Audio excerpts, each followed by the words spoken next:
আজকে আমি তোমাদের সাথে ছত্তিশগড়ের একটা জনপ্রিয় একটা রেসিপি শেয়ার করব। তো আজ বানাচ্ছি হলো ডুবকি কারি, মানে এই নর্মাল ভাষায় বলতে পারো যে বড়ার ঝোল, সেটা আবার না ভেজে। তো এটা একবার অবশ্যই ট্রাই করবে আর আমাকে বলবে যে তোমাদের কেমন লাগলো। তো এটা বানানোর জন্য প্রথমে আমি এখানে নিয়ে নিয়েছি বিউলির ডাল, আর বিউলির ডালটাকে আমি ভালো করে একটু ভিজিয়ে রেখেছিলাম। বিউলির ডালটা ভেজানো হয়ে গেলে তারপর বিউলির ডালের থেকে জলটা ঝরিয়ে নিয়ে এরপর ওর মধ্যে দিয়ে দেবো একটু আদার টুকরো, দিয়ে দেবো কয়েকটা লঙ্কা, আর দিয়ে দেবো কয়েকটা রসুনের টুকরো।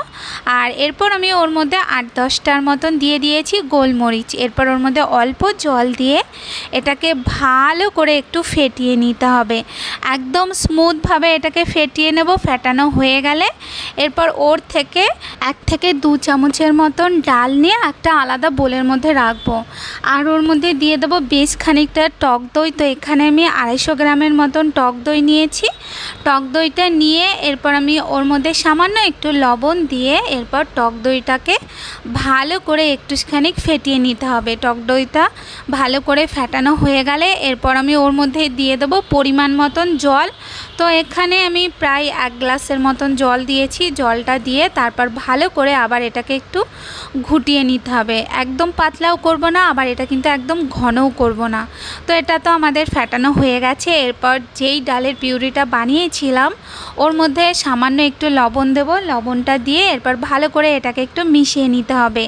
এরপর কড়াইয়ের মধ্যে তেল দিয়ে ওর মধ্যে দিয়ে দেবো সর্ষে ফোড়ন, দিয়ে দেবো ওর মধ্যে 1/2 চামচের মতন জিরে ফোড়ন, আর আমি ওর মধ্যে দিয়ে দেবো পেঁয়াজ কুচি। তো এখানে আমি একটা মিডিয়াম সাইজের পেঁয়াজকে ভালো করে কুচি করে নিয়েছিলাম, সেটা দিয়ে দিয়েছি। এরপর আমি ওর মধ্যে দিয়ে দেবো কারি পাতা। এরপর ভালো করে একটু হালকা হাতে নাড়িয়ে চাড়িয়ে এটাকে একটু ভেজে নিতে হবে। তারপর পেঁয়াজটা যখন হালকা নরম হয়ে যাবে তখন ওর মধ্যে দিয়ে দেবো পরিমাণ মতন হলুদ গুঁড়ো, দিয়ে দেবো পরিমাণ মতন লঙ্কার গুঁড়ো। এরপর ভালো করে আবার একটু নাড়িয়ে ছাড়িয়ে নিয়ে এরপর আমি ওর মধ্যে যেই দইয়ের ঘোলটা বানিয়েছিলাম সেইটা দিয়ে দেবো। আর এই সময় কিন্তু গ্যাসটাকে একদম কম করে রাখবে, গ্যাসটা কিন্তু একদম জোরে দেবে না, তাহলে দইটা একদম ফেটে যাবে।